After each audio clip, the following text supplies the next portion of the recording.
appreciated.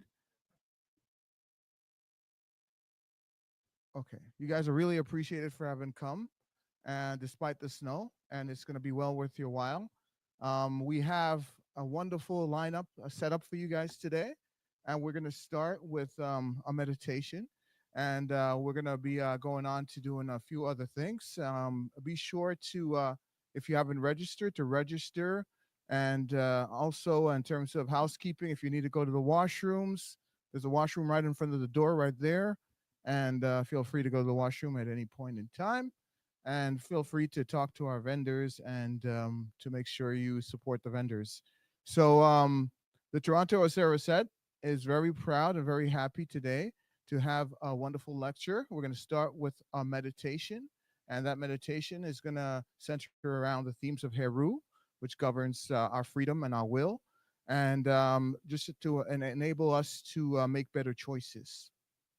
So the person who's here today is a Paramount King from Philadelphia and the Ausar Auset, and he took his time to come despite the snow as well. So this is really very energizing. We need to give him a strong Toronto hand, welcome him, make sure you talk to him, you get some of those agenda books, you get some signed, and make sure that you be a holistic African today. We don't want to leave our Africanness behind.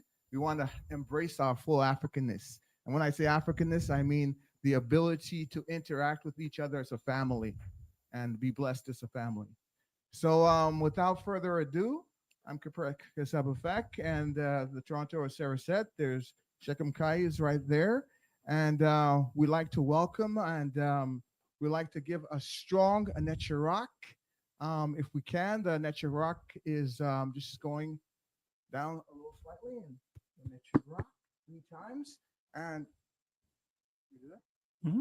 I'm ready. And we're going to welcome, we're going to give a strong Anecharak to Ua Amtuhuti Kamal.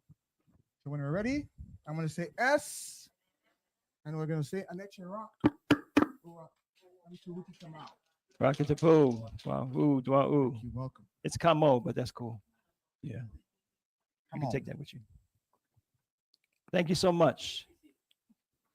Hetapu. Peace and blessings, everyone. It's such a pleasure to be in Canada during the good time. When it's cold. I mean, it's good, right? It's supposed to be cold up here.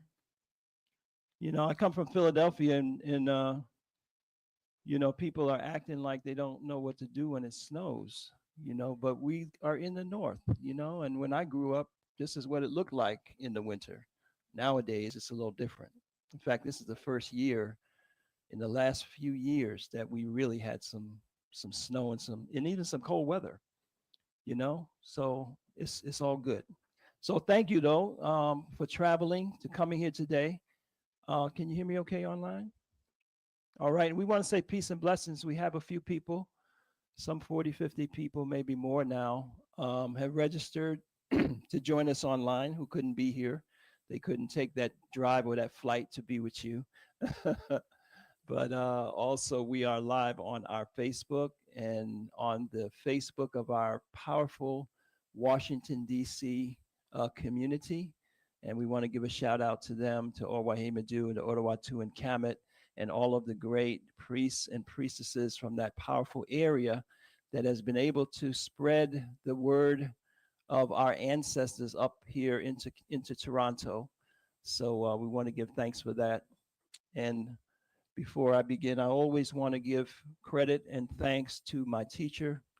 I'm just a very lucky person that before I damaged myself too much in the Western world, in my early 20s, I was able to meet Ra Uneframen, who some of you know quite a bit, very well, and some of you visiting with us online may not have had the pleasure and the honor of being in his company. This is a picture of him at our Kamet Fest just a few months ago in Philadelphia at our temple in Philadelphia.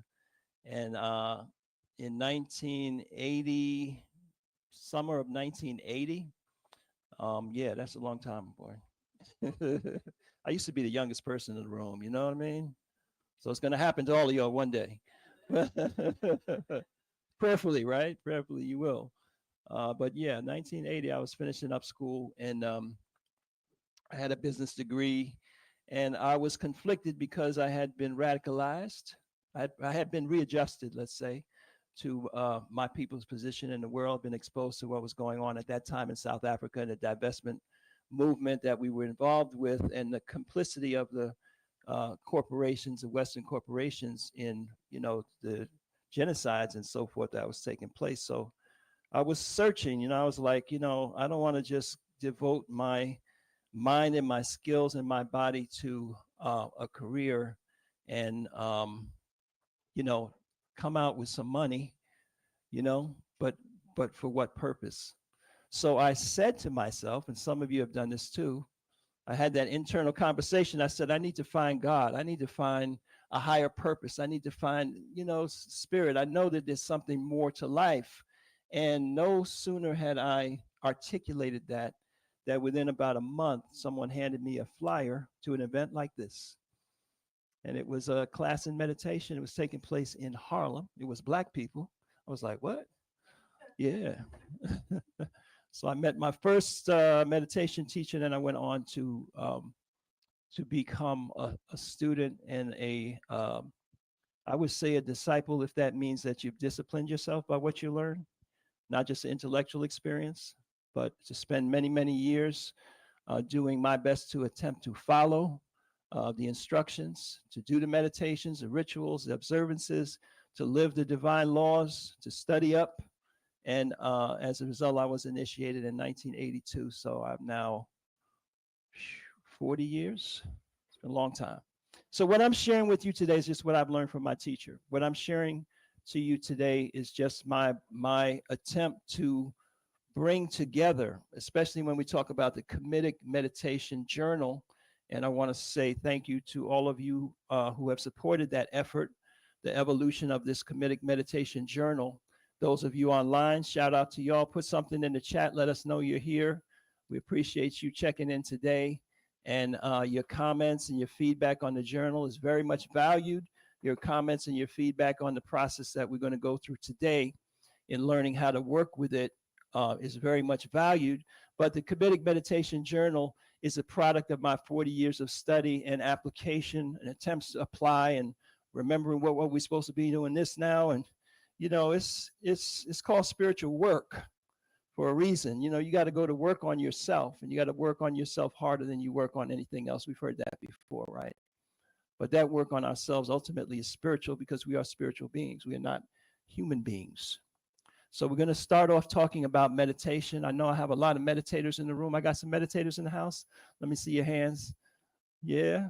That was the other revelation I had at that moment. I said, I had studied a little history. I had looked into some organized religions, and my conclusion was that, if there is a God, and I do believe at that point that there is, then God must be within me as well. Because if God is ever present, then God must be present inside me also.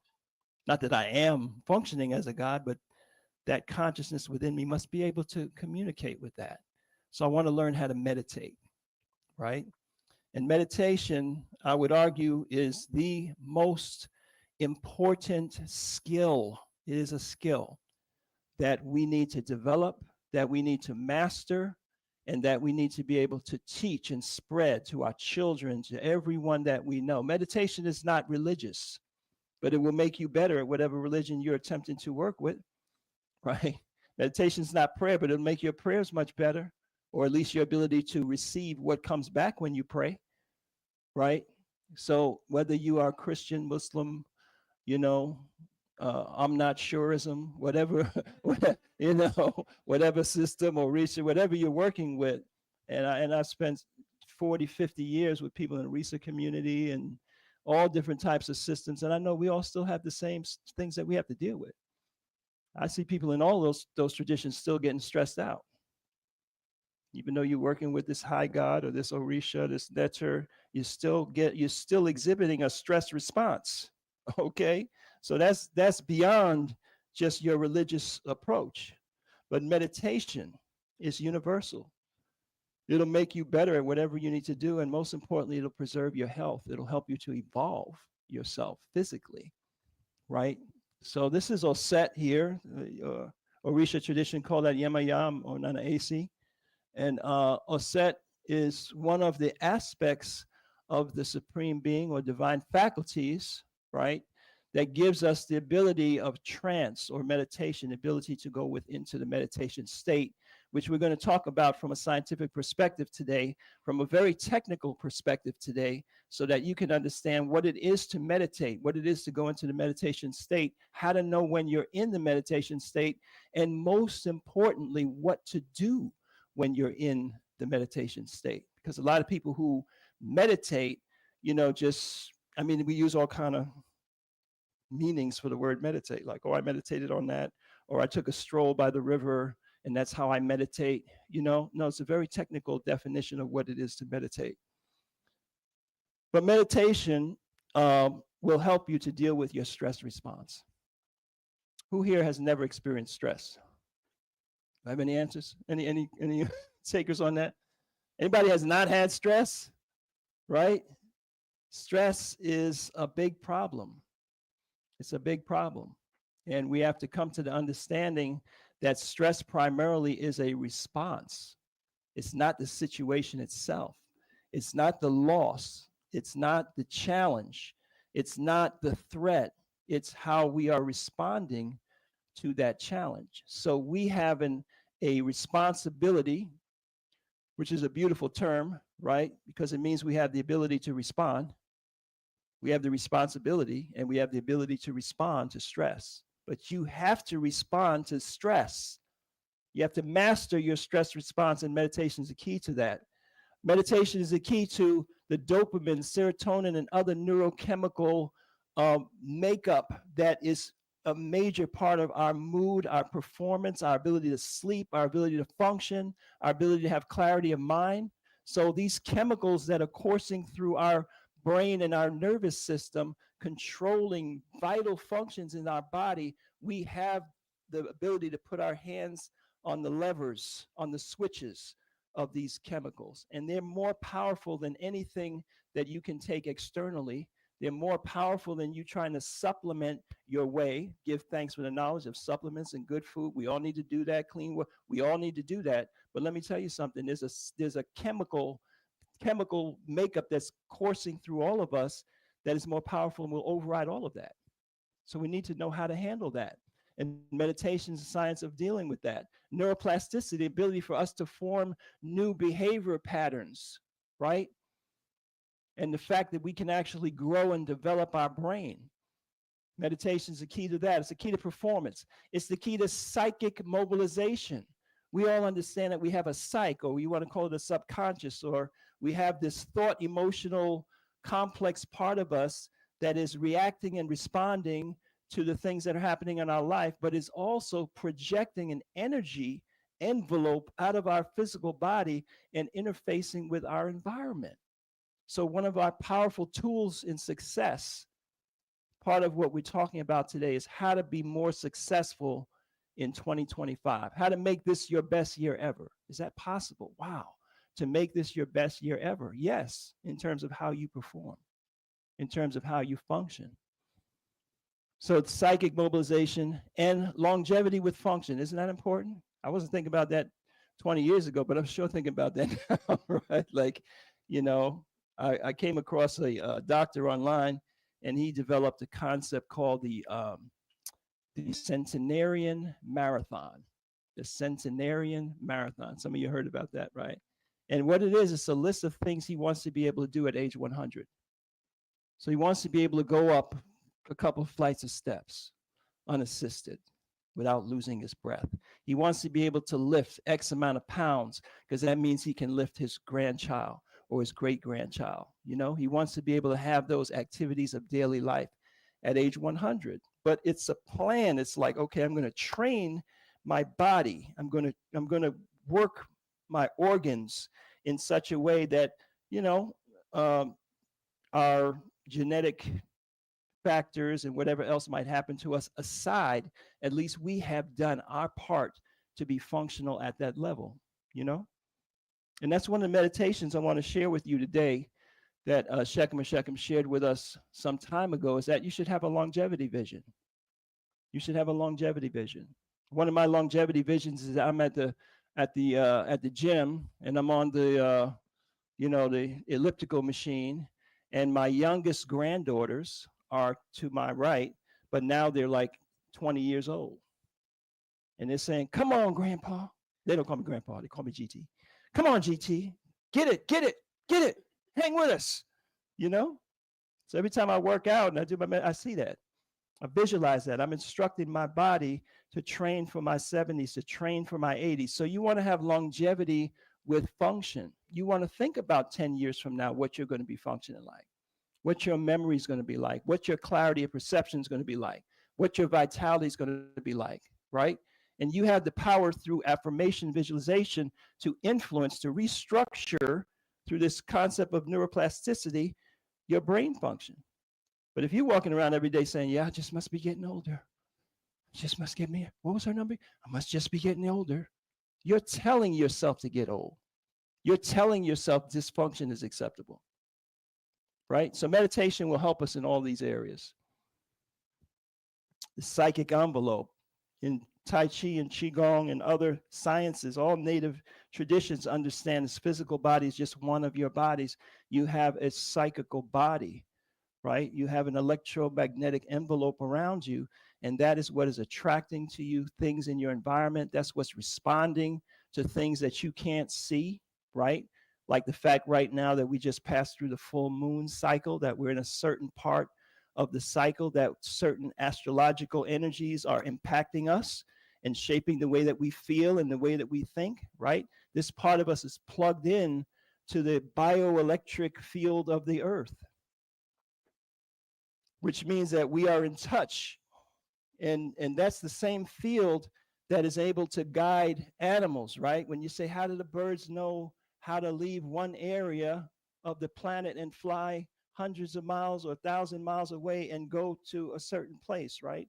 How is that communication taking place? How is that communication taking place in a flock of birds that without cell phones, without texting each other, without anything, somehow they're able to say, "Okay, we're going over here right now, and this is a formation." How do they do that? How does a shoal of fish function like one entity? You've seen how the dolphins go in a circle to, I forget what the animal, the tunas or whatever, they're rounding up, and they function as like one body. They didn't have no meetings. They don't have a social messaging, social group, right? How is that communication taking place? There's some type of external medium in which they're plugged into. We have that too. We have that too, right? You heard when they had that big tsunami some years ago, that the animals in the area, they all ran to the high grounds. How did they know? How did they feel that? We have that capacity as well. And we have the capacity, depending on the strength of this psychic field, to project onto others in our environment. And meditation is the key to that power as well. So I'm here to sell you something. I want you to do 90 days, 8 weeks if you can, or maybe go further, of meditating every single day. Every day without fail, meditate. Every day without fail, do your meditation, right? It will restructure and change. Here's some of the benefits of it. So regular meditators, it's a powerful practice with scientifically proven benefits. Physically, reduces stress hormones, lower cortisol levels, reduces stress-induced physical symptoms like headaches, muscle tension, improves your sleep quality. There's a book we call Why We Sleep. This book is devastating, where it shows you. In fact, the author in the book, in one of the sections, he talks about daylight savings time. He talks about lack of sleep and its connection to cardiovascular health, right? And statistically, it shows that when we set the clocks back, when we set it back, we get an extra hour or we lose one. Which way do we go? We get an extra hour, right? Okay, so when we set it forward and we lose an hour, that the incidence of cardiac events at the hospital goes up that day, 1 hour. And you might have even slept the same amount of time, but just the factor right? When we set it back, it goes down, right? So if you have a problem sleeping, that's a serious issue. That's a serious issue. You should study the effect of a lack of sleep, because some of us, adopt this kind of weird Western thing. I can get by on 4 hours, and okay, but that's not how your body and your spirit regenerates.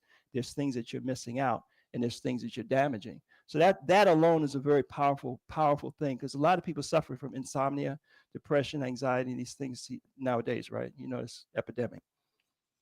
Lowers your blood pressure, boosts your immune system, reduces chronic pain, enhances energy levels. Mental benefits: focus, concentration, reduces anxiety and worry, increases your creativity, boosts your mental retention, improves decision making. Emotionally, improves your emotional stability. You know that. You'll say, I'm sorry, I blew up. I didn't get enough sleep, right? Okay, but even more powerful than sleep is that meditation. Reduces symptoms of depression. Can be as effective as some antidepressant medications, obviously, without the effects that come along with that.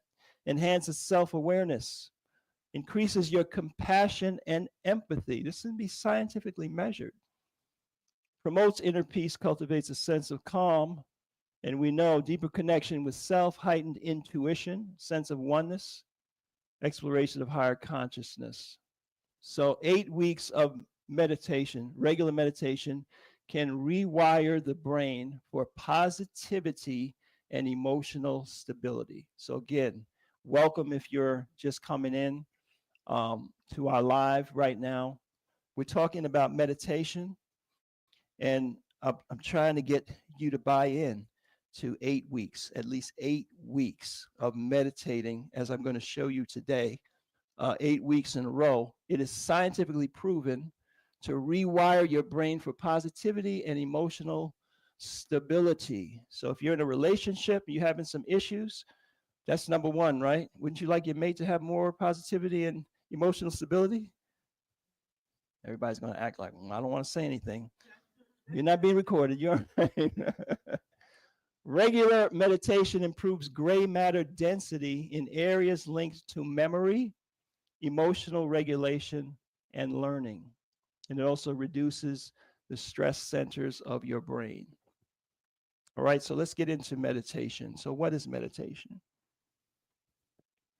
Meditation is simply knowing how to go into that state between being asleep and being awake. That's the middle.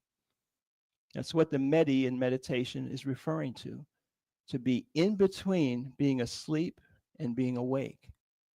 Now, a lot of people say they struggle with meditation because they sit down and they can't stop the monkey mind and the mental chatter and all this kind of stuff and so on, and they become easily distracted, right? Well, being distracted is the beta brainwave state. It's a survival state. It's like when you were driving over here, right? To be aware of everything that's happening around you, you have to be in a waking, externalized state. That distraction is a survival mechanism. So when you sit down to meditate, you have to recognize, okay, I'm in the distractible beta brainwave state. And if for those of you that tried to meditate, you said, I've tried to meditate, but I can't stop thinking and I get distracted and I just don't know. It's just a matter of technique. And we're going to talk about that right now. How do we move from that brainwave state into the middle state? We want to be in the middle state because that distractible middle state gives us access to the will or to volition, right? Through which we can guide and direct, right? Initiate, through which we can sow, meaning that behaviors that we want to cultivate within ourselves, right? Behavioral patterns and habits, we want to be able to sow that like a seed in the ground, right? So that behavior will grow and sprout and bear fruit, right? So we need that waking state for that. The sleep state is where we dream. It's where we have visions.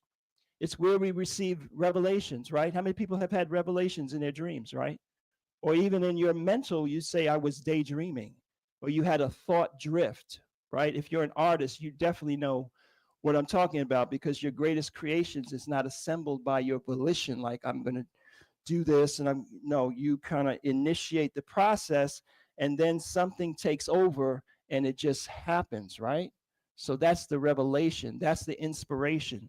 That's this also the state in which we gestate, meaning once you have put forth a new behavior or habit or project, that it has to gestate within you. It has to percolate, right? It has to develop within you, and then it comes to life. So these are the two main states that when we look at it technically, that's the beta brainwave state and the delta brainwave, the theta brainwave state is sleep, and alpha is in the middle. So that's literally what we mean about meditation. We're also going to talk about Kamitic meditation today. What is Kamitic meditation? Kamit is the ancient indigenous word for ancient Egypt. The ancient Egyptian civilization is part of our heritage. It's part of the greatest civilization that we have on record. And it is a very spiritually evolved civilization. So Kamitic meditation involves elements that we learn from our Kamitic ancestors. We use mantric sound waves. We'll talk about that. We use a meditation script, right? So that meditation is not just relaxation. It's knowing how to go into the meditation state. And then what do you do in the meditation state? You script out the things that you need to address to grow spiritually. We coordinate that with the lunar cycles, and then we make the effort to live the divine law. Why do we need a meditation script?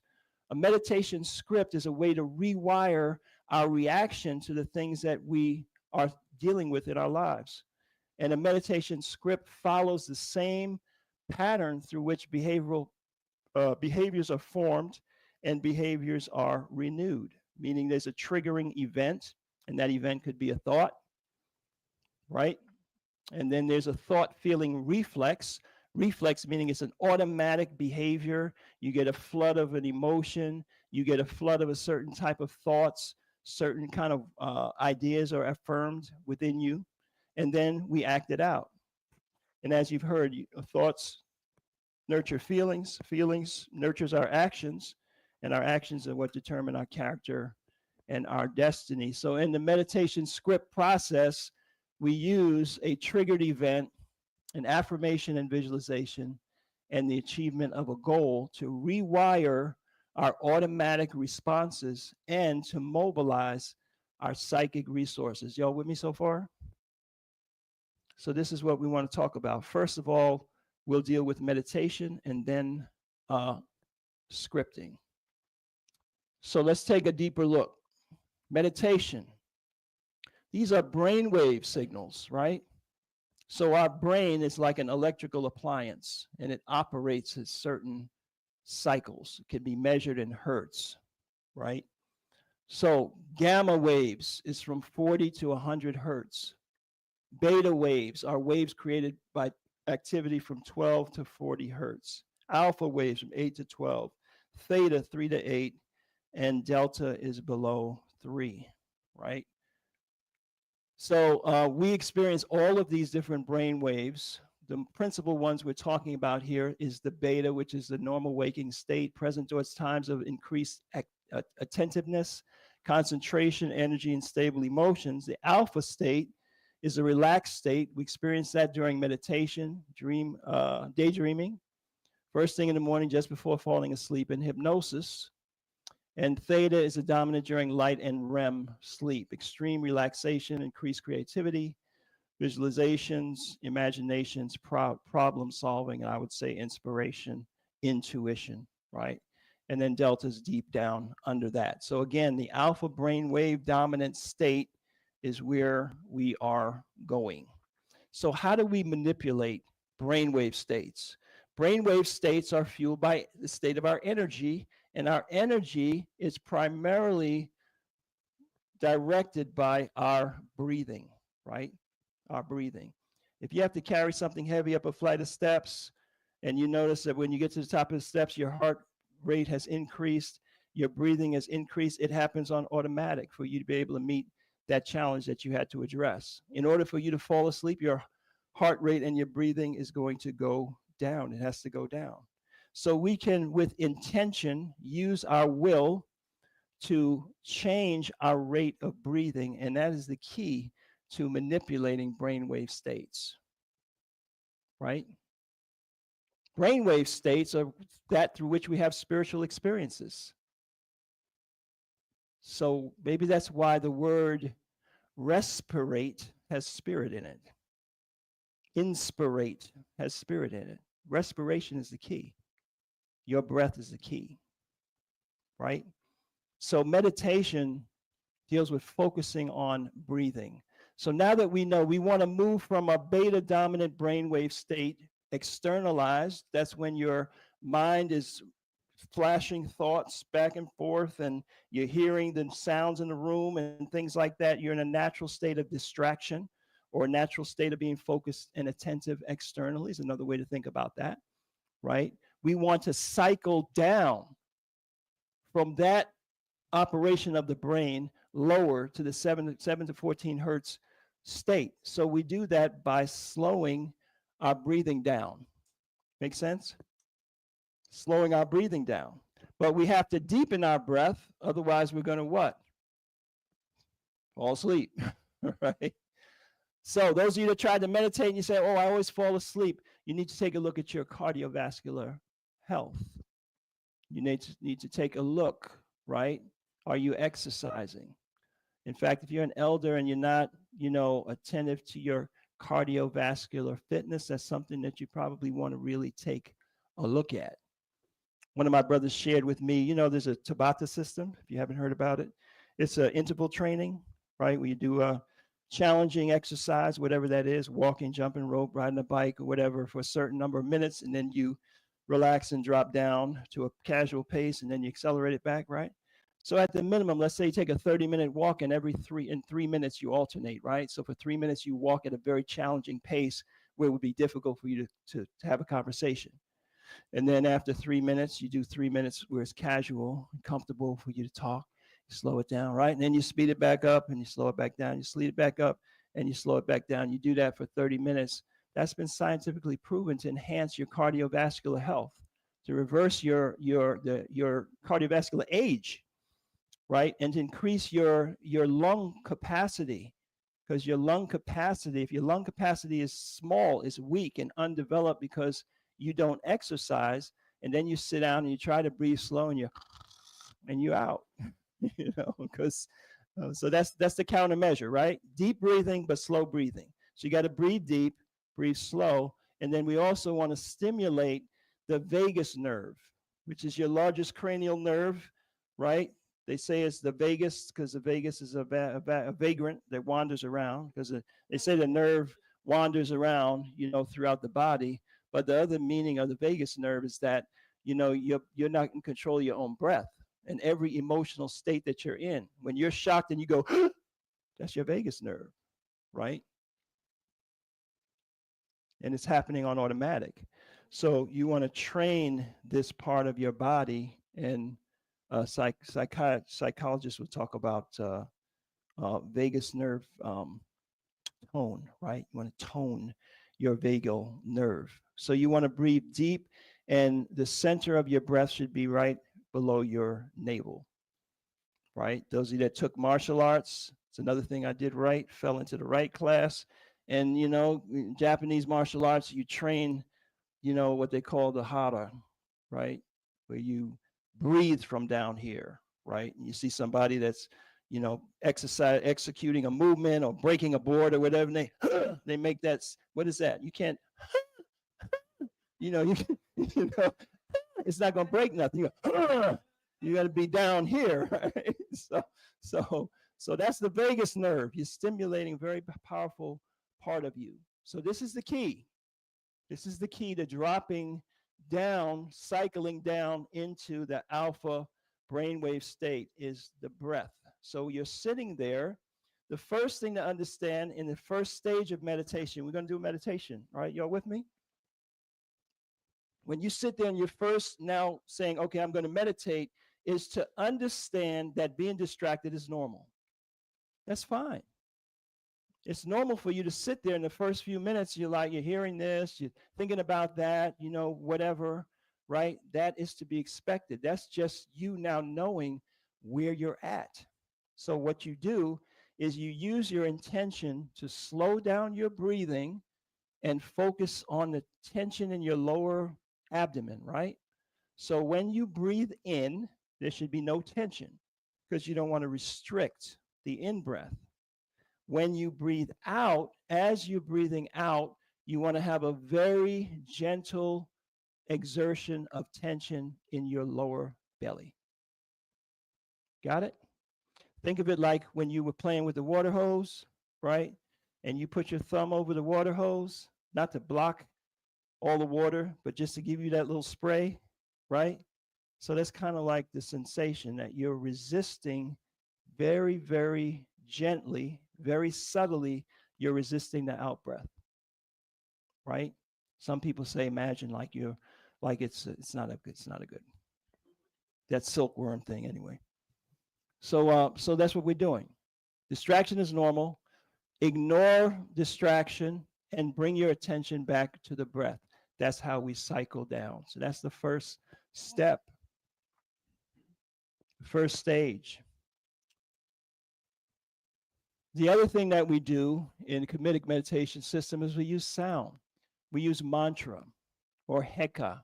These are sounds that don't have a particular literal translation, right? These are sounds that generate energy. And some of these sounds are universal. Like when things happen in life and you say, oh, that's universal, right? Or you think about something, you go, right? Or you're cheering in the crowd and you go, right? These are sounds that stimulate energy. So the use of a mantra or a heka, you find it in many traditions. You know, these are sounds that have been noted, have been understood over time to give certain kind of effects. But the beauty of using a sound is that it gives your left cerebral hemisphere something to do, right? So that part of you that wants to chatter and generate thoughts, right? Just like when you're singing a song and you're enjoying a song and it's all, you know, it's all kind of flowing because now that thought generator is occupied. You got me? So it's serving, and it serves also the function of stimulating psychic faculty. So we use a hekau. So this is what you're doing in the first stage as you're going into meditation. Before you start to think about or recite any kind of affirmations or do the visualizations, you got to know first that you're in the meditation state. Otherwise, you're going to try to do it, and then it's not going to flow, and then you're going to be distracted. And you're like, I tried to meditate, it didn't really. No, you got to know where you're at. That comes next. But first, we got to get cycled down into the meditation state. So how do you know when you're there? When you enter into the alpha dominant brainwave state, concentration is now effortless. The thoughts have slowed down or all but disappeared, right? You could still hear the phone ringing or the person in the next room, but it's not commanding your attention. You know what I'm saying? You're just like in the flow of what you're doing, just like you do in everyday life when you have to tune things out. But tuning out now is on automatic because you're in the alpha state. You have pleasant bodily sensations, right? You feel very relaxed physically. You feel very peaceful. And then you might have, and people have different sensations. And I want to get your feedback on this today. You know, some people feel warmth, like, or even get hot. You know, other people feel like a coolness kind of flowing. You might feel tingly sensations in your hands or in your head. You might feel like your head is expanded, right? You may feel like you're drifting off or floating, or even you might feel displaced physically. You know what I'm saying? Like you know you're sitting there, but you lose sense of that. Like you feel like you've moved, but you haven't physically moved. Anybody ever experienced that? Come out of meditation, I'll be like, okay, wait a minute. You know, you feel like you move because you have another body that you're now sensitive to, other than the physical body. And you might have a desire to rock or to move rhythmically. So now you know you're in the alpha brainwave state. So what do? Functioning in the meditation state. This is now where you will execute your meditation script. What is a meditation script? You might have a certain worry that comes over you when you think about what's happening in the world. You hear the news and you think about your child, right? Or you hear something bad happen to somebody and this thought, really bothers you. So that's called a trigger. So what I want to do now is associate that trigger with a different way of thinking, with an affirmation of a higher value, of a universal law, of a universal truth, right? And associate that with the vision that of how I want things to work out. I want to see that person well. I want to see my venture succeed. I want to see, my child married and having a child, or whatever your outcomes are, right? I want to associate those things together so that this trigger that I'm experiencing throughout the days and weeks of my life is not triggering, a cortisol stress response, right? Where are you? I was worried about you. It's not good, right? Worry is not good. You got to take proper strategic action, and you need to project your psychic and spiritual energies and thoughts and visions around around your loved ones, right? That's progressive action. Worrying is not going to help. It's going to make it worse, right? It's going to make you worse. So that's where you do your meditation script. You refocus on, and as you're doing your meditation script, so let's say I'm going through my meditation script, and those of you that are more advanced, there's other techniques that you might use, right? So I'm getting into the alpha brainwave state. I might want to do some, Asvini Mudra as a yoga, technique, right? They call that Kegel exercise in the Western world, right? Where you contract your perineum muscle, right? Why? Because that's like a pump of chi, of energy. So there's other things that you can do as you get more advanced to enhance and empower your trance, your meditation state, and the flow of your chi, the flow of your life force, right? Eye rotation exercises. So there's things that you add, right, to this process that you can because now you're in the state of trance, and now you're managing this state of trance or transition in this meditation. You're managing it. So you're enhancing it, you're reinforcing it, you're cycling down even further, right? You're stimulating your mental and psychical faculties while you're in the state of trance. So all of that is part of the management of the meditation state. And as you come out or start to cycle back up, depending on whether you're finished, right? Then you can cycle back down by refocusing on the sensations to deepen your meditation state. So let's say your sensation, like one of mine, is I feel a warm, tingly chi kind of sensation in my hands and arms, commonly, right? So if that's my sensation, and now I'm cycled down into a state of trance, and I'm doing my meditations, what have you, and I want to continue to, have that experience strong, then I can focus my attention back on that sensation, and visualize that expect that as I continue to breathe, that sensation will get stronger and will spread throughout my body. So it's kind of like a biofeedback effect to strengthen your trance. I hope that's helpful to some of you that have been meditating, having been getting the benefits of meditation, because once you master this, you can achieve this state in very short time, a couple of minutes, a few breaths, and you can go right into the alpha and then know how to cycle down, which is important because you got a lot of meditation to do. You got to meditate for yourself, and you got to meditate for your family and your friends and people that randomly come across you in the street that God sent to you, right, to rob you or do something to you, so that they could come into your presence and be healed and enlightened through your meditation the next day, right? You got a lot of people, and then we got to meditate for this world. So you want to master this. So we good? Anybody have any questions? Is it clear? So you have Om Ham Kasham, right? So let's do we're going to do 2 meditations. I'm going to be ambitious today. We're going to do a Heru meditation. We're going to talk about that next. But I want to, for those of you especially who, are new, or, you just haven't invested enough time yet into your meditation practice, I want to do a little pre-meditation. So we're going to put on a chant. And I'd like everybody to sit up with me. I want you to sit in a manner where you are very relaxed.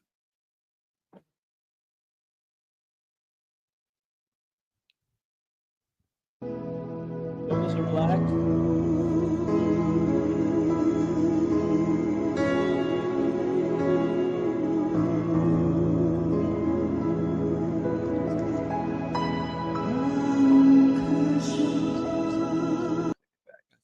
Get back to the beginning. So you can close your eyes if you like, or you can just gaze down towards the floor, gaze at the tip of your nose. It's fine, especially if you're sleepy. You keep your eyes open, still go into meditation. That's the power,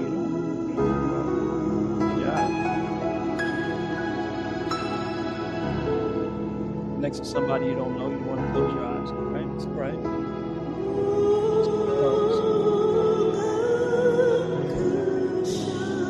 Let's take a nice deep breath from our belly. As you breathe in, your stomach is going out. As you breathe out, your stomach naturally expands. Just search your body right now. Make sure you're sitting with your feet flat and relaxed.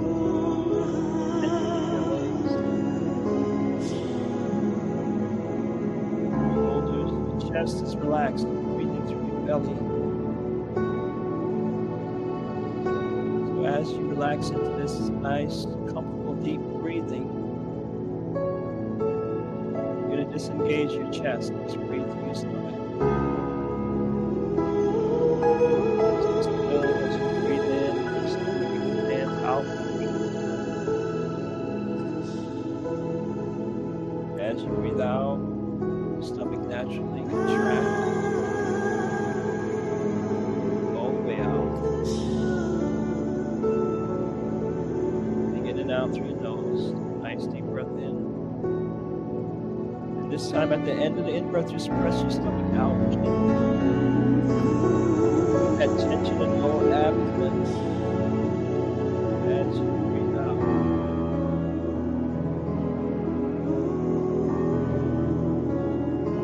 And release all tension when you breathe in. Remember, there's no tension in the in-breath.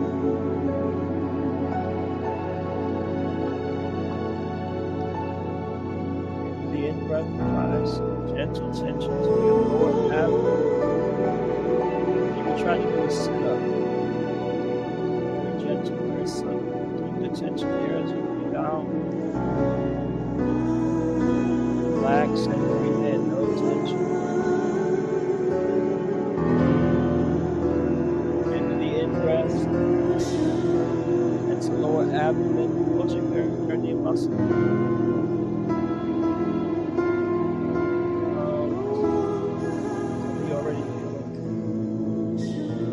Relaxed.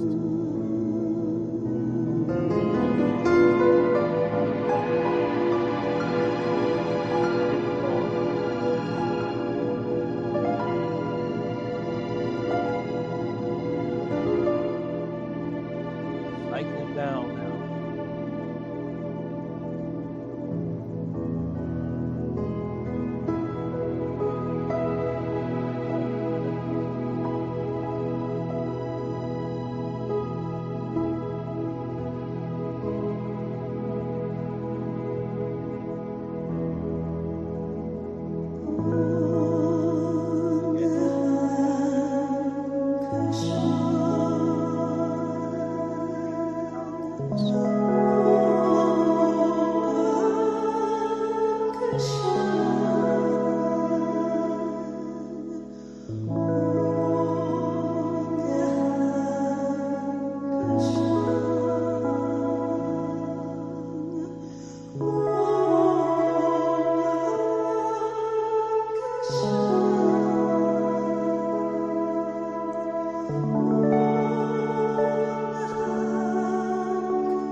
mantra is Om.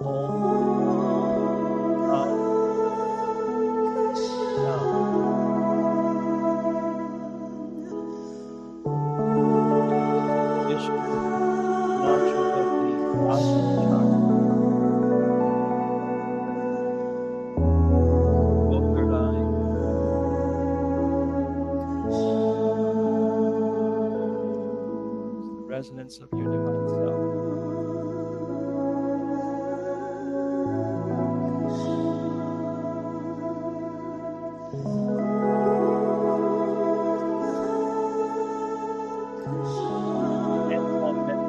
Like coordinating your nice, deep, slow breath, and breathe in on hold.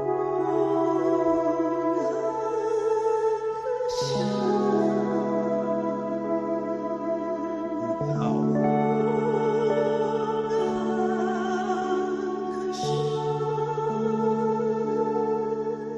Deep breath in.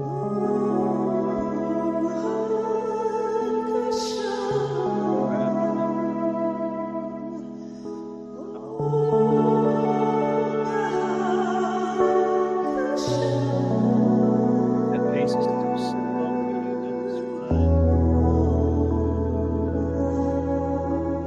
Natural pace. You chant mentally.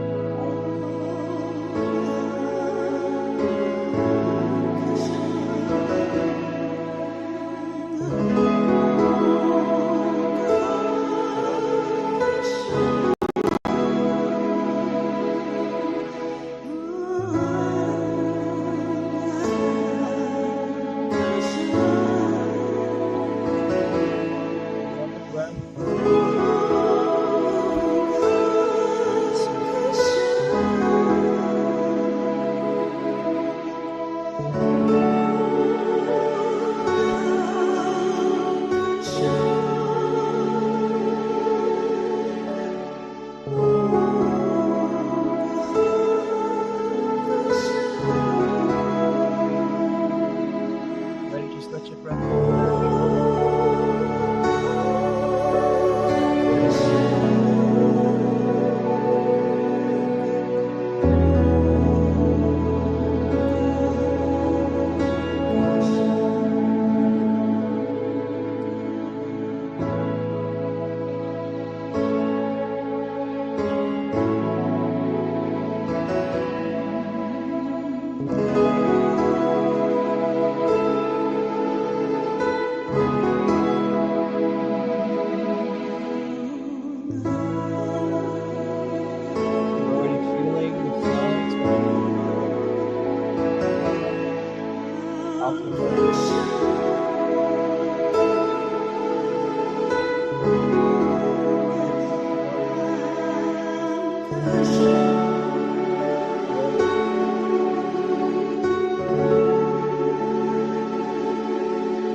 All right, so how we feel? You look peaceful. Look like you don't want to come back. So who experienced some of the sensations that we just talked about in the, can we pass the mic around? And if you're online with us, sorry, I cannot see your responses, but would you put into the chat um, if you experienced any of what we were just talking about as far as the alpha state, or if you were somewhere else, let us know. Somebody share. Take the mic because there's some people online. Just say your name and your. I'm Janet. You're in Toronto. I'm here in Toronto, and I'm trying to get back into meditation because we used to be there years ago, and not even too many years ago. So this, I'm going to take your challenge for 10 weeks. Yes. To make sure that I can cheat for 2 weeks. I'm just kidding. But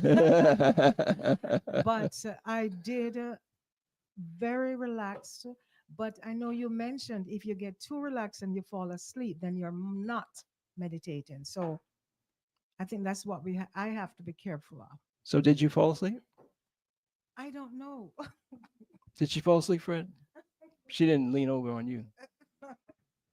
Hi, my name is Fred Cox. I enjoyed it because I do meditation, but for some reason this time the music was a little distracting for me.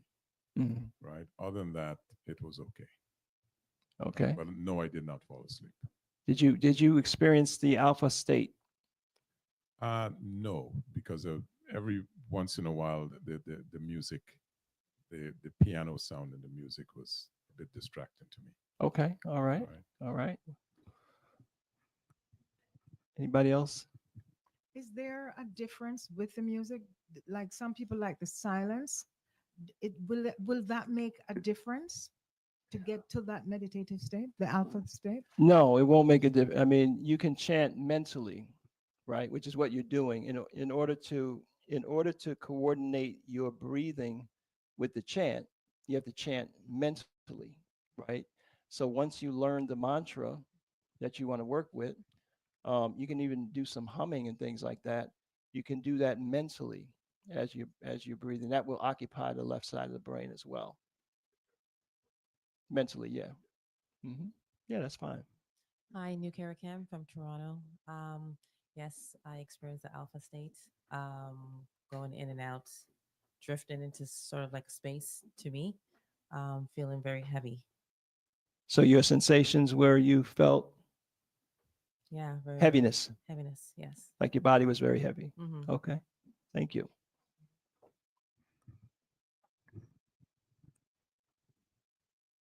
Oh, I thought you was gonna. Anyone else? Come on, don't be selfish. If you felt nothing, that's good too. If you were distracted or whatever, you never got there. If you felt out of breath, if whatever, your feedback is good.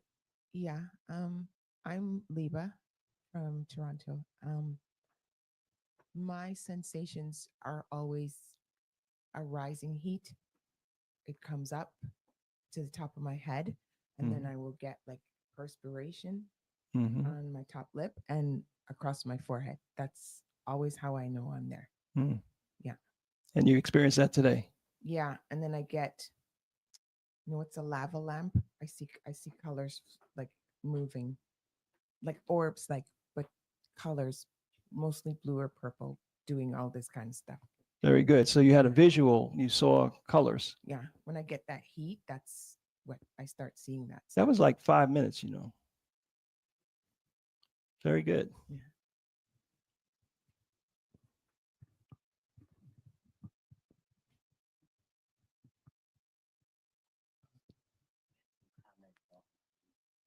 You got to use a mic.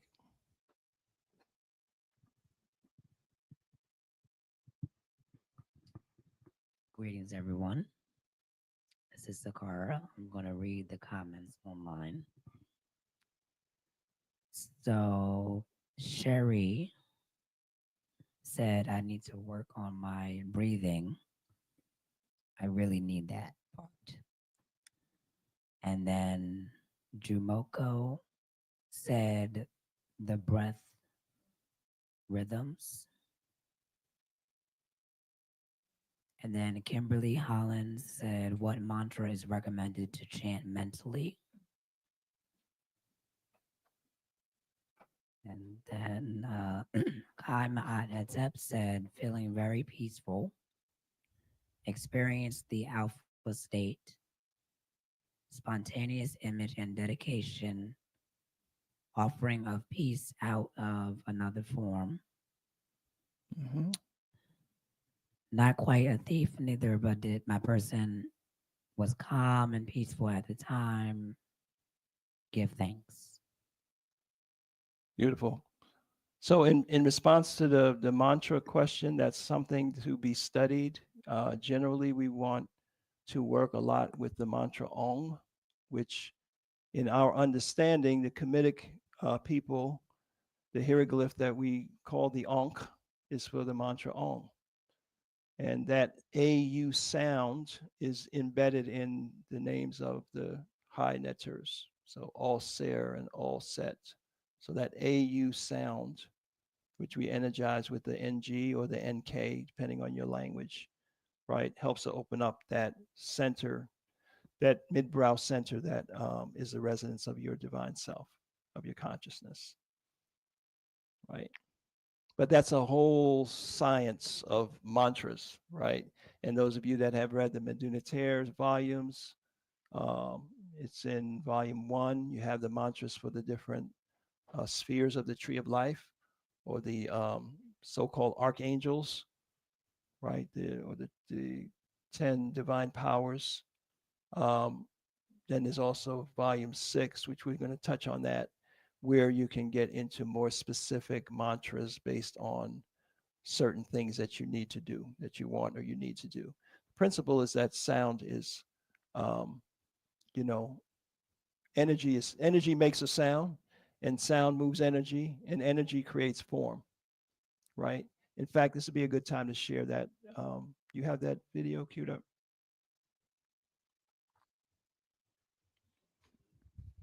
They can't see that in the room though. Let me see.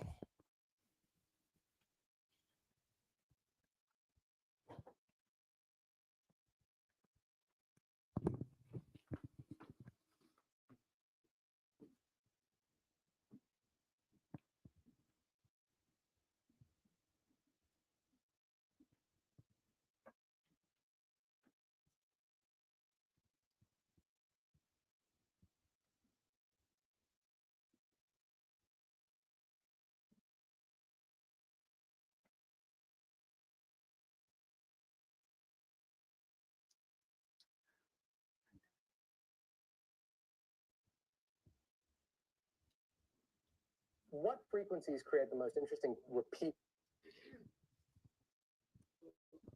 So some of you may have seen this. You got it online? Some of you may have seen this kind of experiments before, right? Where they put sand on a sound plate, and then they play different frequencies, and notice that the sound frequencies generate forms. Different frequencies generate harmonious forms.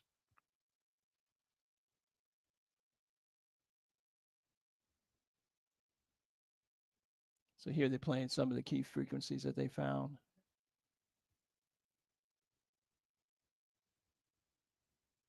And the same thing with water, right?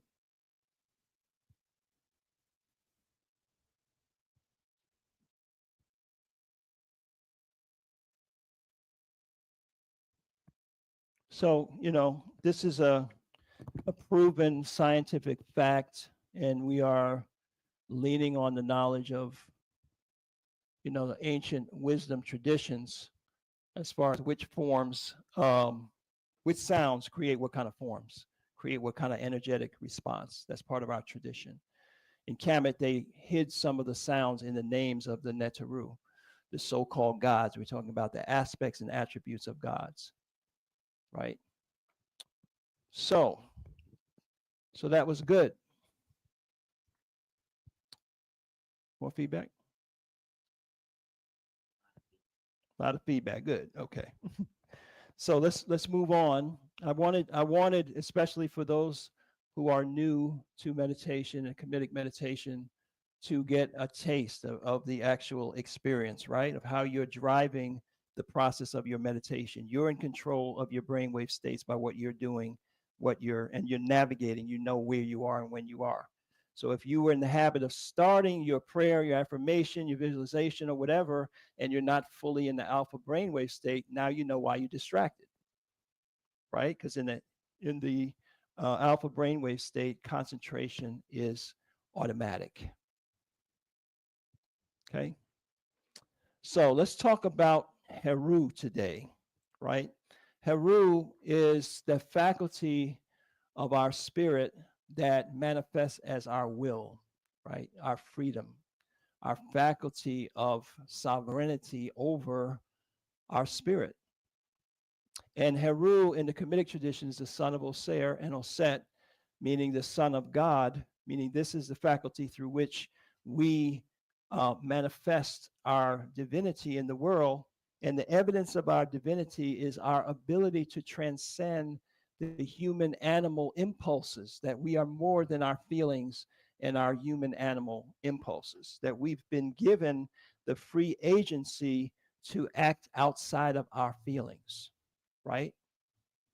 One of the principles that gets confused in our mind is, the difference between our intuition and our feelings. We'll say, I have a feeling that something's going to happen, but then we use the same word to say, I'm feeling down, or I'm feeling up today, or I'm feeling anxious, or I'm feeling depressed, or whatever have you, right?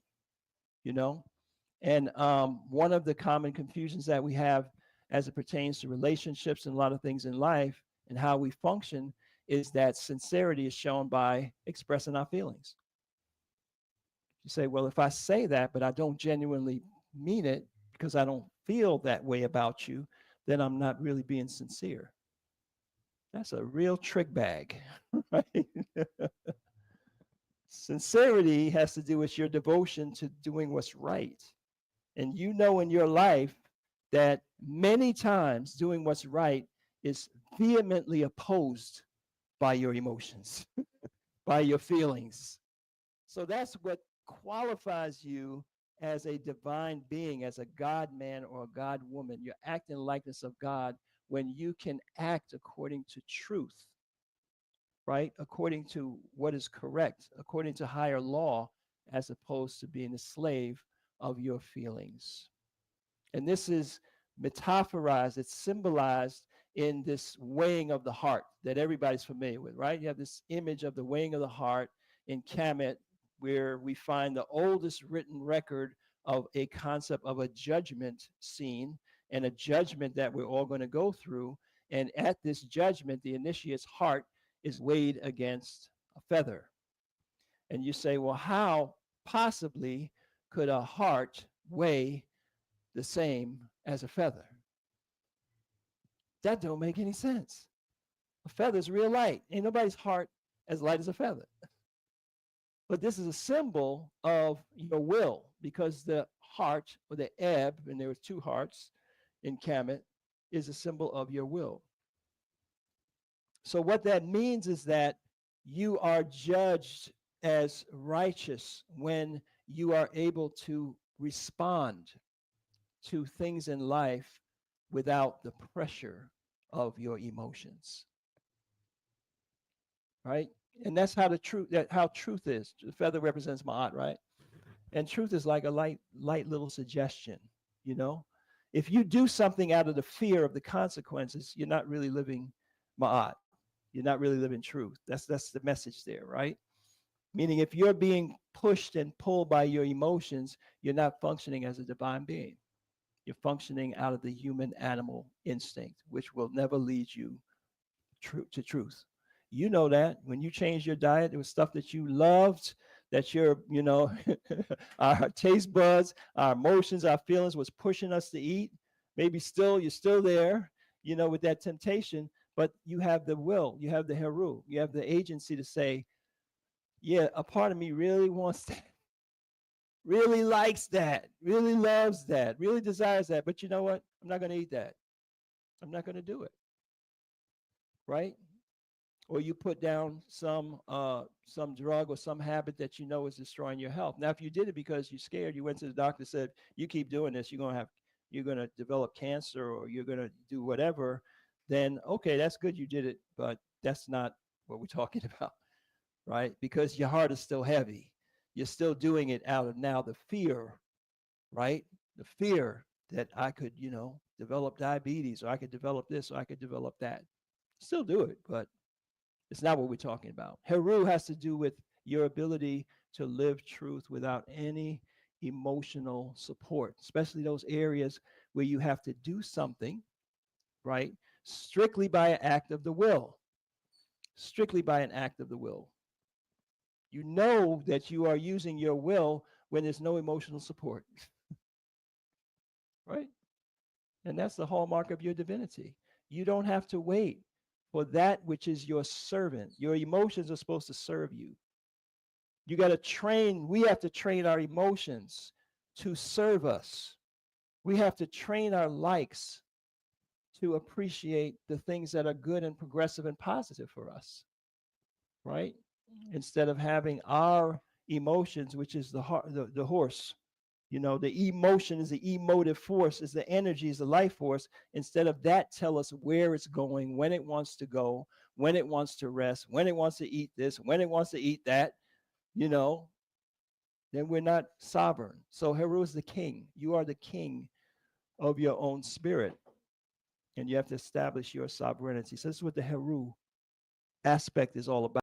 We're talking about Heru today because in the Kamitic Meditation journal, I need a time check. It's dangerous to put me in a room with no clock.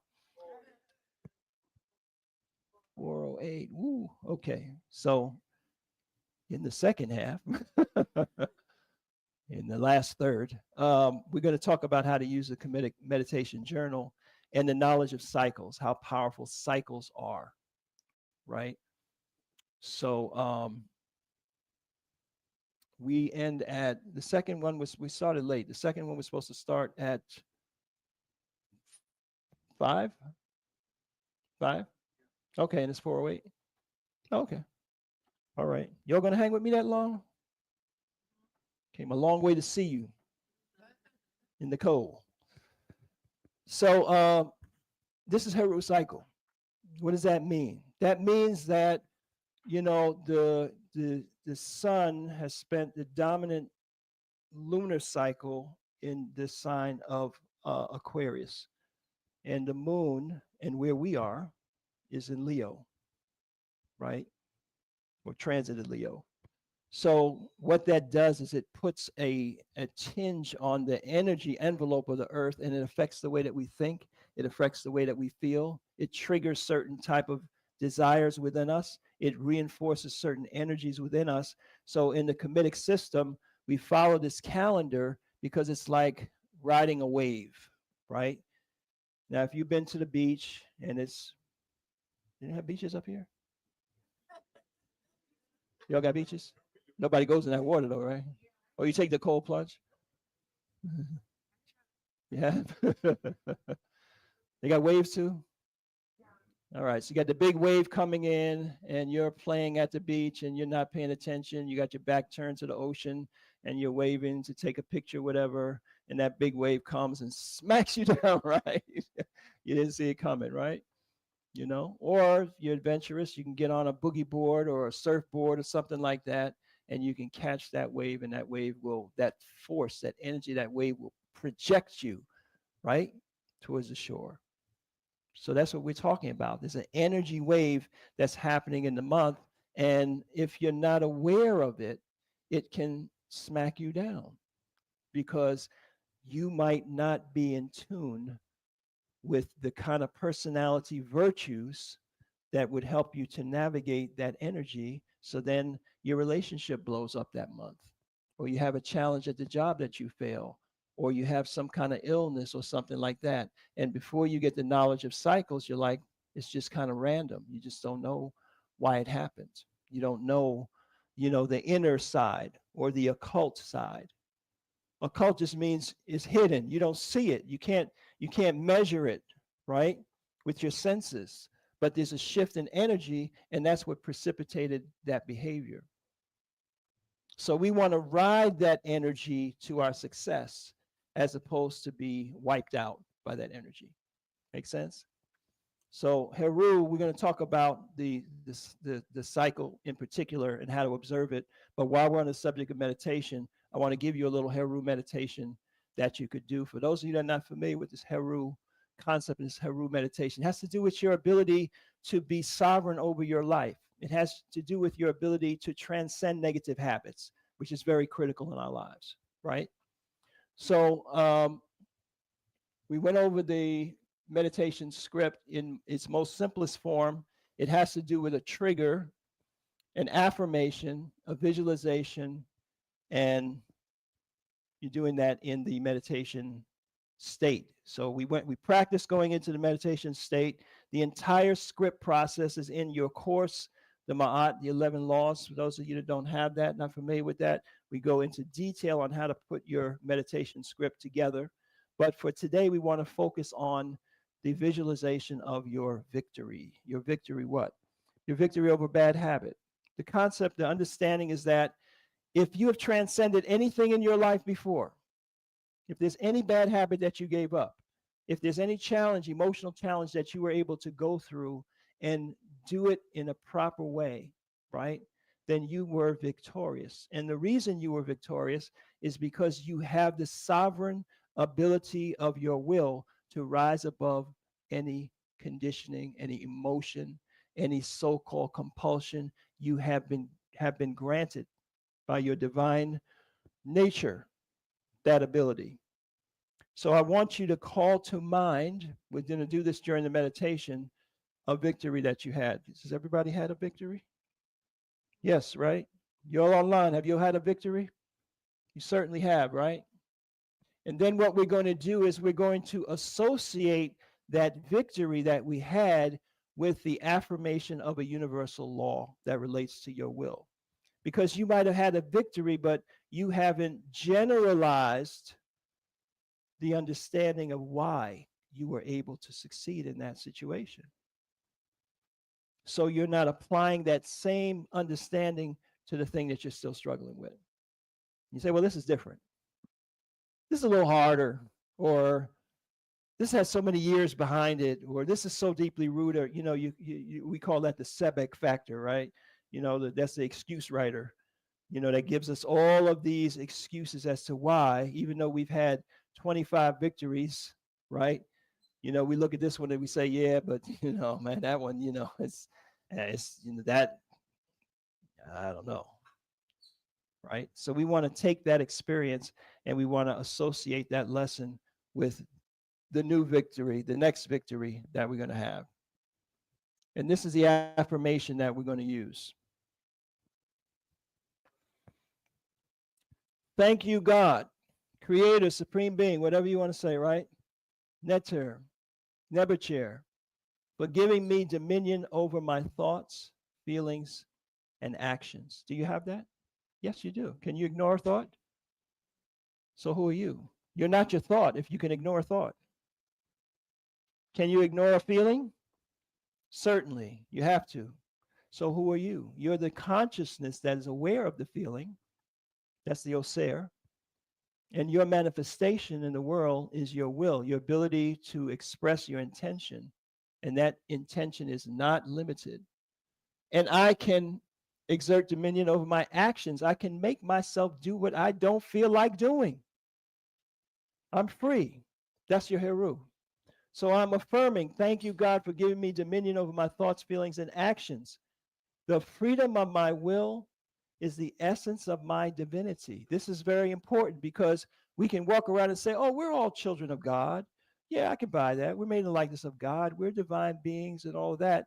But we are prone to still being enslaved to our feelings, emotions, conditionings, traumas, and what have you, right? Because we haven't connected that, no, my freedom is the essence of my divinity. So if I am a divine being, I'm free to transcend even this. And is there anything that God could not transcend? No. Anything more powerful than God? No. So that's how that omnipotence manifests itself in our life, that we have free dominion.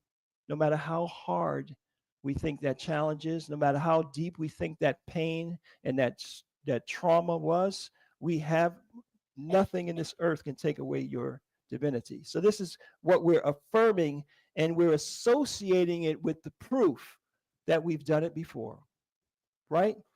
So we're creating that association. Remember, we talked about neuroplasticity, making new brain connections. This is what we are connecting. This reflex, first as a thought, and then it will come as a feeling, as a general part of who you are. No, I can't accept it. I'm not free to be able to change this. So that's our affirmation that I'm going to share with you. The first visualization, once you get into the alpha brainwave state, again, is that you're going to call to mind the memory of that victory. So you're going to see yourself back there succeeding. That habit that you dropped, that emotional reaction or doubt that you ignored and that you transcended. We can all do that easily, right? So you call that back to mind. Now, here's a very critical hack. I want you to take this home with you. I want you to always remember this. This is a neurological brain hack. You're going to smile. You're going to smile, right? Yes, even brothers, because we be. No, it's messed up, especially some of the youth, man. They can smile to be weak. You smile. Who you smiling at? Like you're going to smile. Smile as an act of the will. Take that home with you. Smile as an act of the will.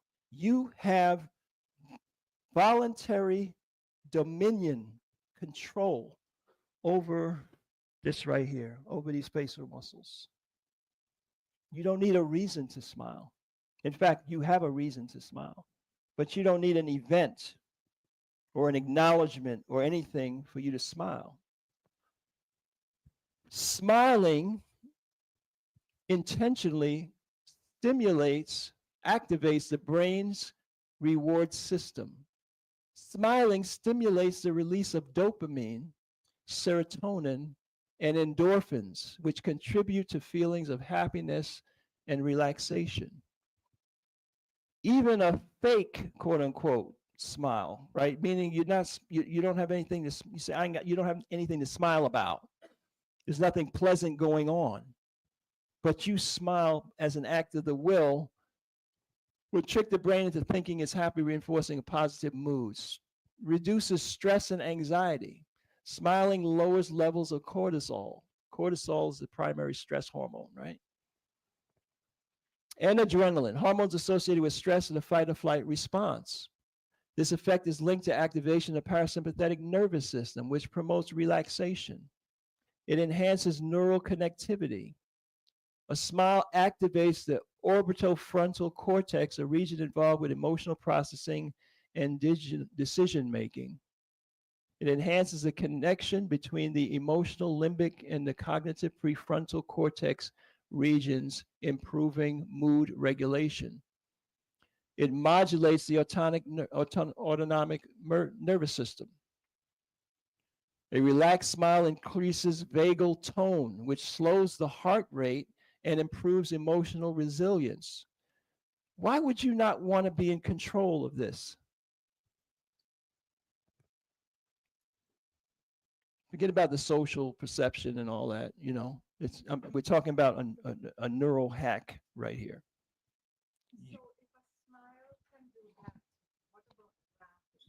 Laughing is all the more better. The degree will be more because it's a laugh instead of a smile. Well, I don't know if we can document the degree would be more, but laughter's the best medicine. We've heard that before. Right? But we can't always laugh, but we can smile. And we can even smile within in a situation where it's not, a smile might be misinterpreted. There's an inner smile as well, right? So what I want you to do in the script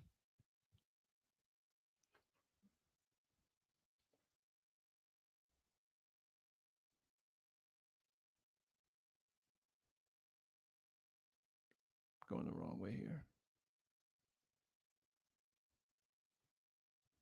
With visualization 1, you with me? You're going to visualize your victory, is smile.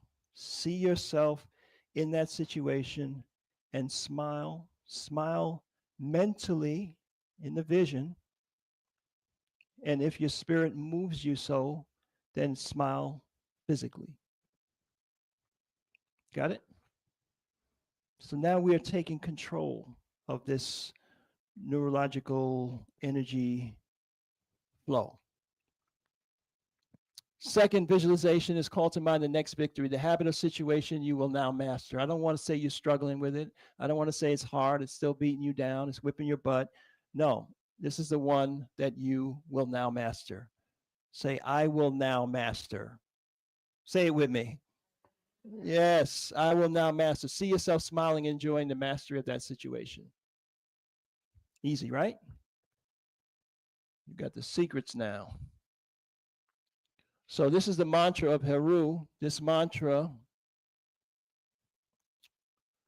if this is your first time seeing this, it's Ong. That's the Ong again. Heru, Heru, and Auser and Ankek, Ong Hering, Ja Auser Ra.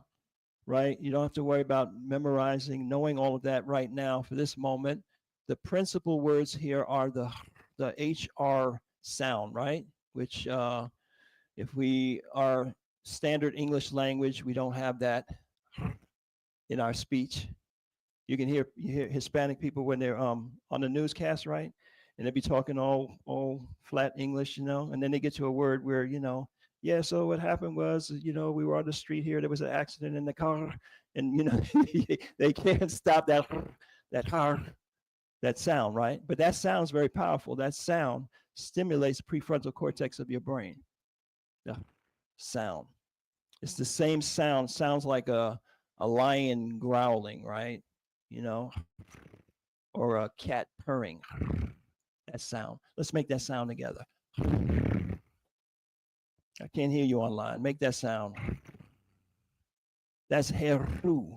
Heru, Hering, and the Suryas. There's a series of different vowels that you attach to that sound to stimulate the prefrontal part of your brain. That's the brain. That's the seat of your consciousness and your dominion, your administrative manager of your life and your mood. You're the manager of your mood. Nobody can put you in a mood. You're the manager because your mood is your mode. It's your energy state. You got to manage your own mode, your own mood, right? So this brings energy to that part of the brain. So just focus on the HR sound. So the chant will be Ong Heru, and Auser Ankek, Ong Hering, Auser Hara. Hara, that's a mantra that if you chant Hara, Hara, Hara, Hara, it enables you to transcend pain or to endure pain. That's how it became associated with the gladiators and the sports contests and stuff when the crowd is saying, Hurrah! That's what you're supposed to be saying. Hurrah! Hurrah! Hurrah! But it's the players that need to chant that, right? Because, when you get into the heat of performance, then you can realize, oh, wow, I broke my finger. I didn't even know, or, you know what I'm saying? You become desensitized by that energy. So this is the effect of this mantra. Very powerful mantra. Anybody suffering with depression and so on, these mantras will help you to lift up out of that. Very important. You have a child, you have a friend that's depressed, you learn how to do this Heru meditation, you chant this word of power and you energize your psyche and you project that and you send them to him psychically. You do that consistently, strongly enough, I guarantee you, they'll be talking to you one day and say, I don't know why, I just feel better. I just feel like I can make it. I feel like I can do it. I feel like I've been down and I'm going to get up and I'm going to try again. I don't know why. You be like, mm-hmm. Yeah, don't tell people you're meditating for them. Generally, that's a spiritual, you don't want to be doing that, but you meditate for them, not for you to take credit or for you to whatever. But y'all know, we pray for each other. So this is very powerful.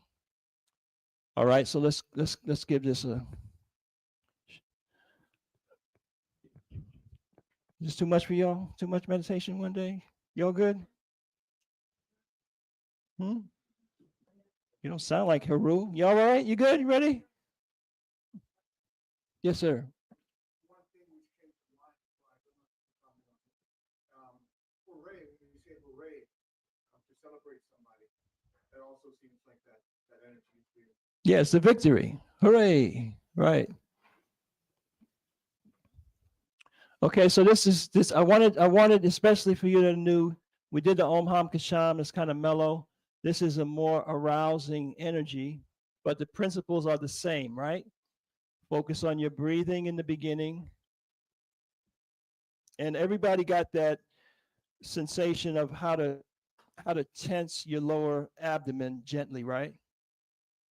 If you're out there and you're not familiar with it, one young lady gave me a very beautiful analogy. She said, at first, when she learned that, she was confused. She didn't know exactly what we were talking about. And then she's an athletic trainer, and she was doing a sit-up. And she realized before she actually sat up that just that first little tension, she was like, oh, I got it now. So that's the key. So focus on that. As you breathe out very gently, tense the lower abdomen, stimulate the vagus nerve. All right, let's go. Heru time.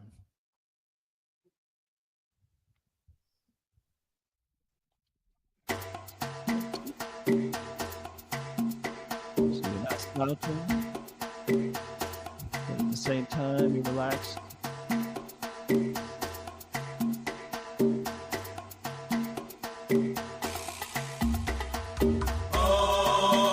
Deep breath in. Breathing out.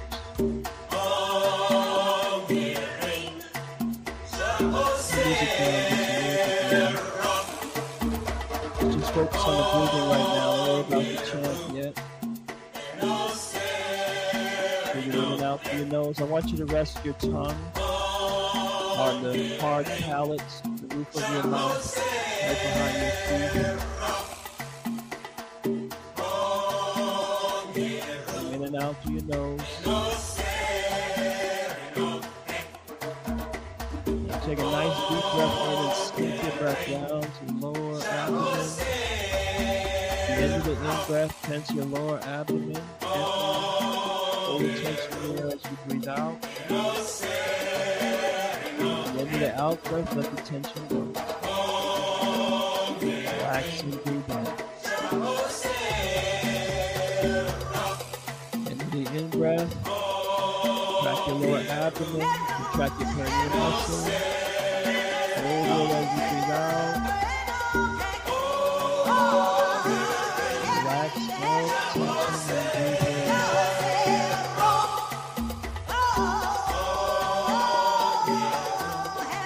Looking down there.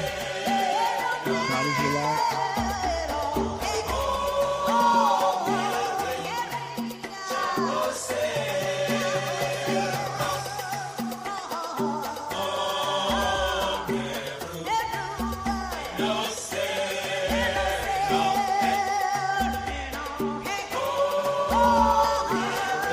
Give you some key to guide your breathing.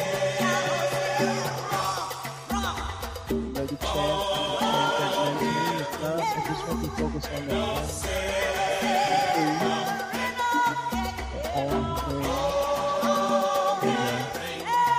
rock. Just say that mentally. Say it mentally. You breathe in. Breathe out.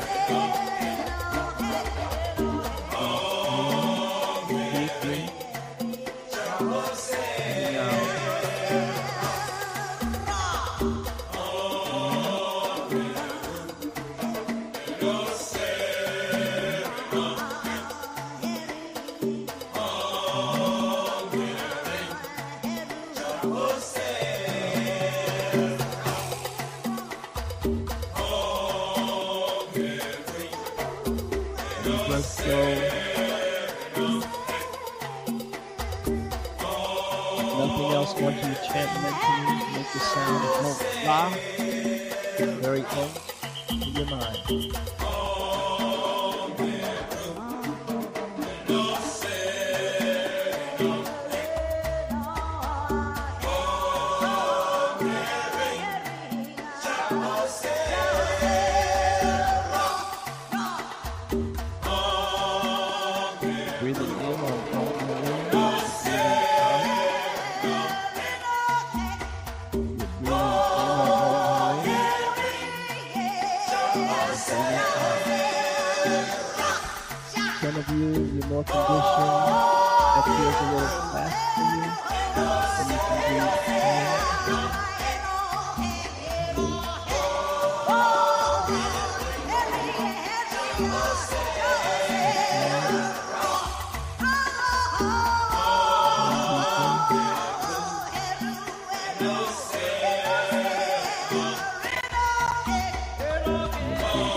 just focusing on the breath. Feel a little active. After you pull in yourself and let it go out, then you get your breath.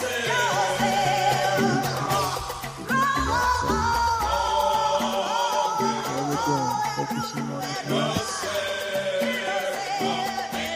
When you're ready, chant mentally.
So when you are ready, you now know what it feels like. Without the waves. Do you feel it warm?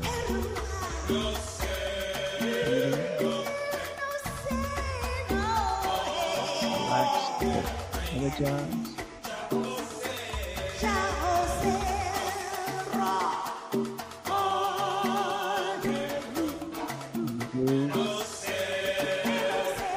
Go ahead and call to mind the past victories.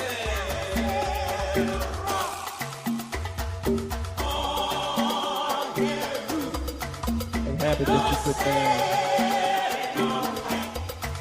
a conditioning you transcend.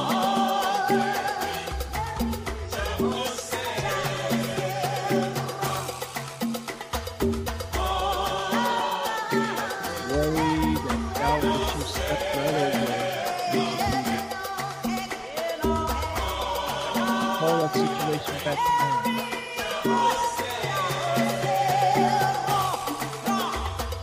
All that memory and see yourself smiling, electrically.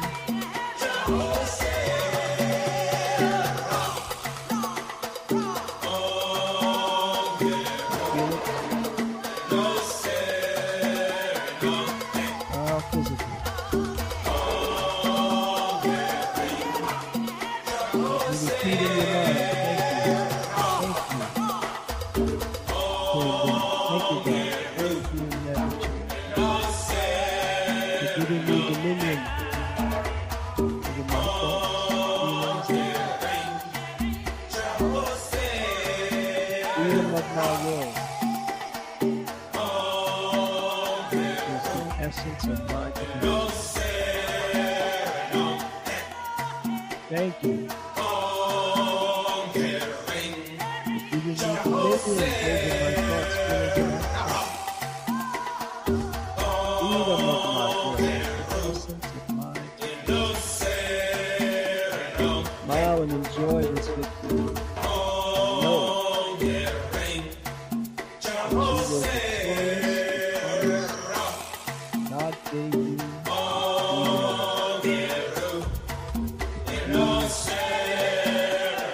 moments just like that. Thank you. Giving me dominion over my thoughts, feelings, and actions. What is the essence of this?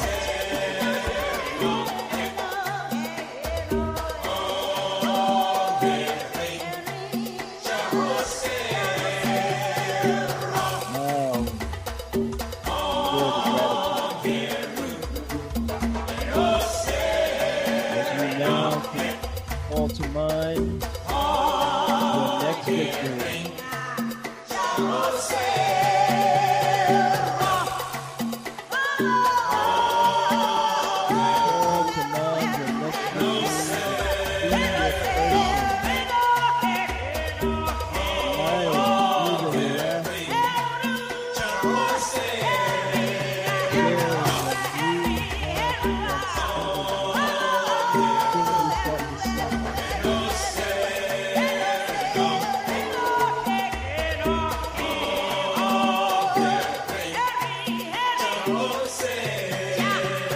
whatever that may have it is.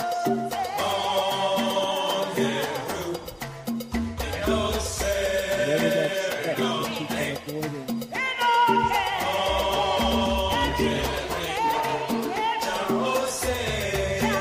You're smiling because you're enjoying the victory. You have left this behind. It's already happened. It's already happened to your spirit.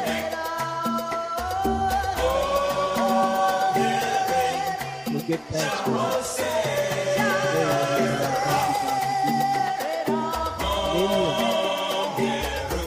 Over my thoughts, feelings, and actions, giving me dominion over even this thing. There's a freedom of my will, essence of mind and peace.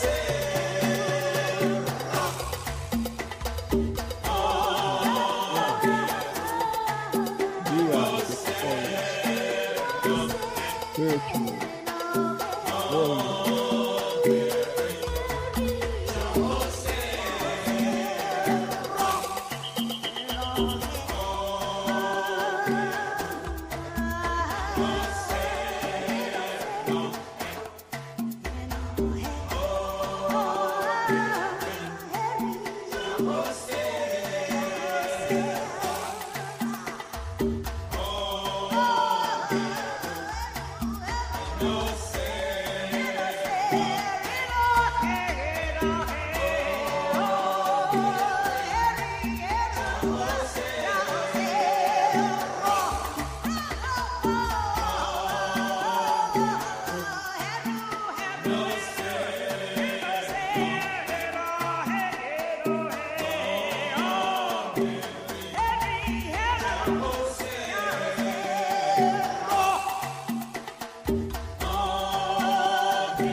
Okay.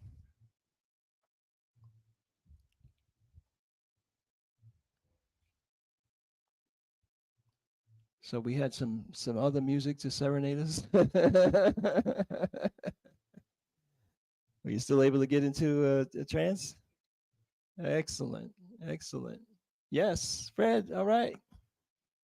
Good. Yes, please. When I went in this Say your time, name. my name is Rochelle. I'm from Toronto, Canada. All right. And when I went in trance, when I went in this time, I saw light. So what does that signify?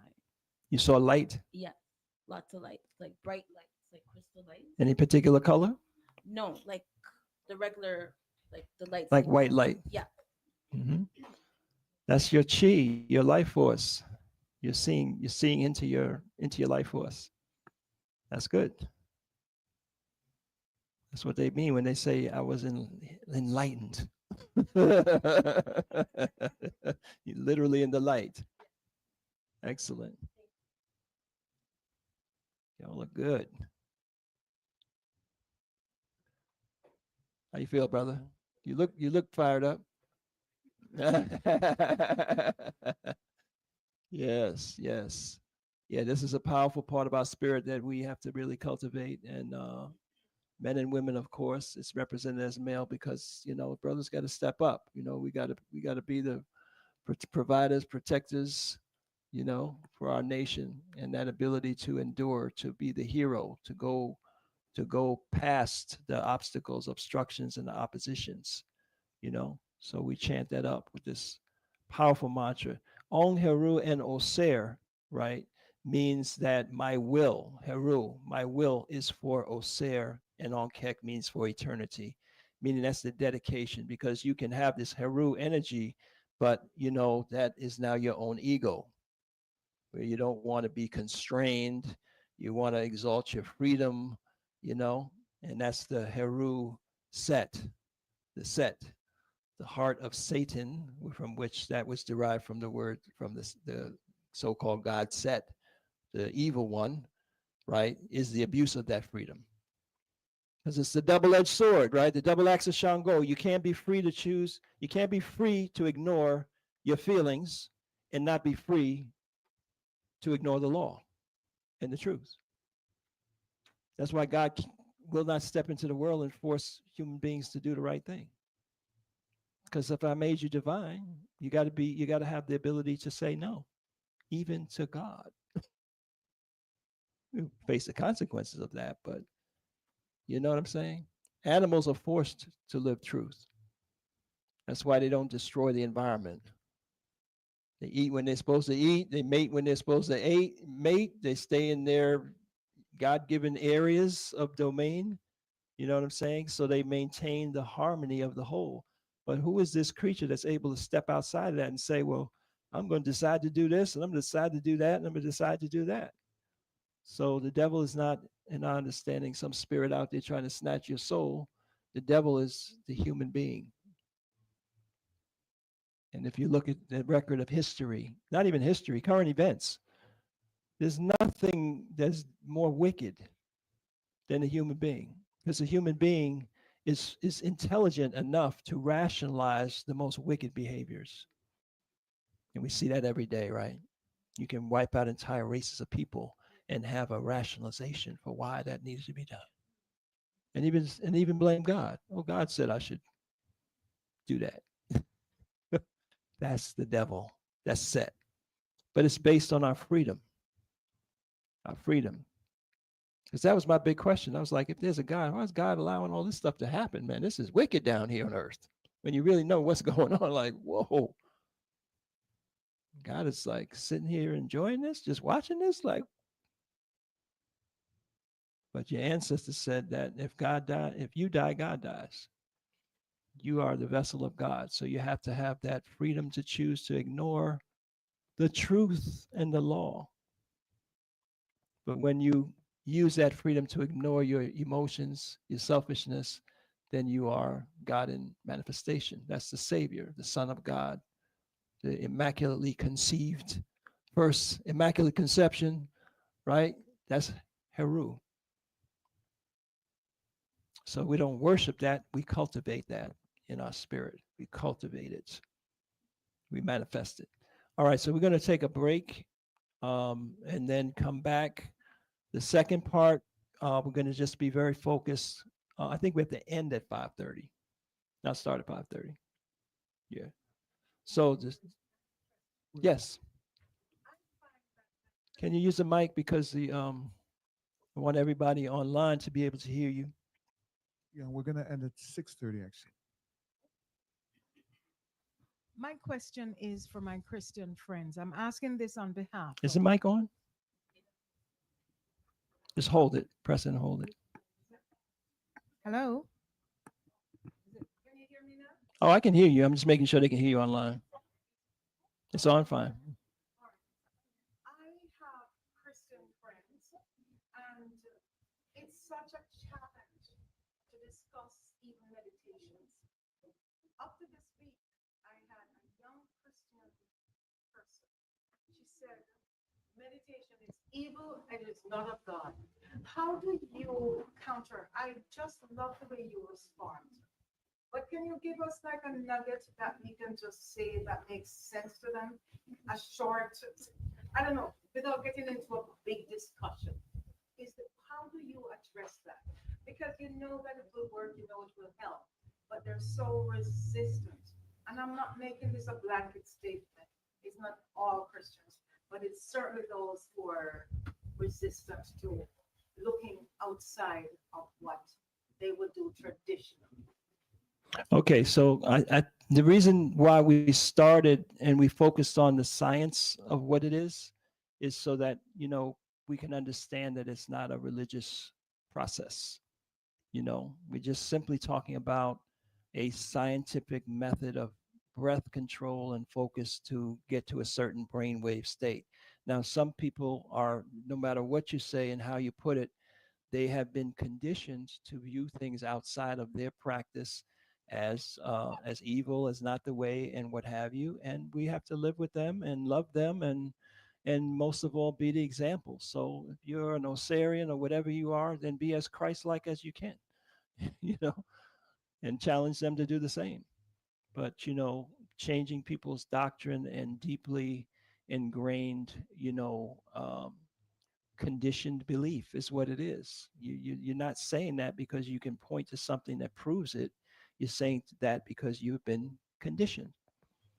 Now, those of us that are reasonable, or we come to an age where we become reasonable, you have to really think, what kind of God would create a world that is hundreds of thousands of years old and populated with all different types of people around the world, and only give one group the exclusive passport to heaven and everybody else be damned?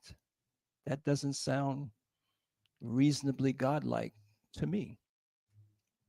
And what should confirm that for us, is that we see in other areas of life and science and everything else that different peoples have different contributions to the truth, right?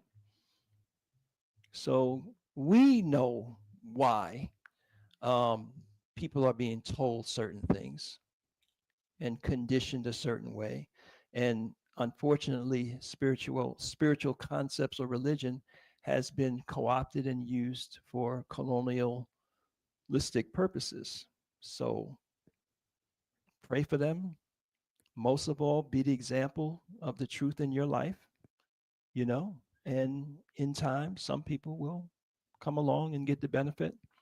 It's to all of our advantage that Christians meditate, that Muslims, that everybody meditates, right? Let's make the world a healthier, saner, better place, whatever you believe you're doing. But the point is that meditation can even be used by criminals to be smarter criminals, right? Eventually, it should kind of tune you into some higher morality, but in the meantime, it's going to make you more capable of whatever you're trying to do. It's being used now in sports. You hear a lot of these players. Didn't help him last week because he came against the Eagles.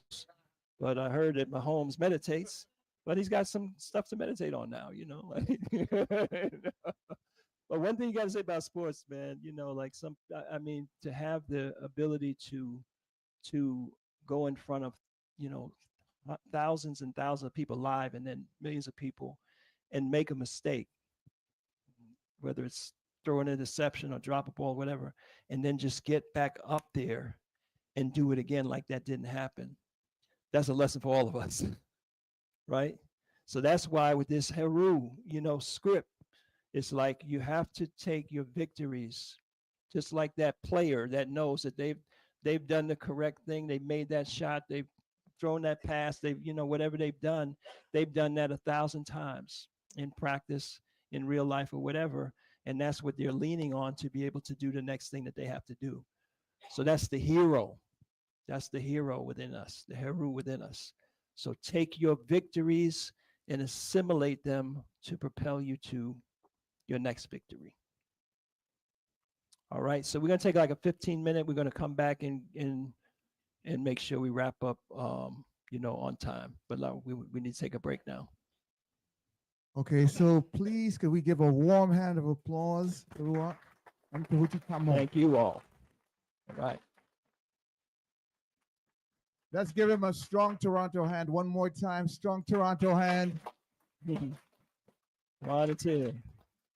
By the way, if you're online or you're in person and you haven't taken this course, the Ma'at 11 Laws, mod11laws.com, you can get the course.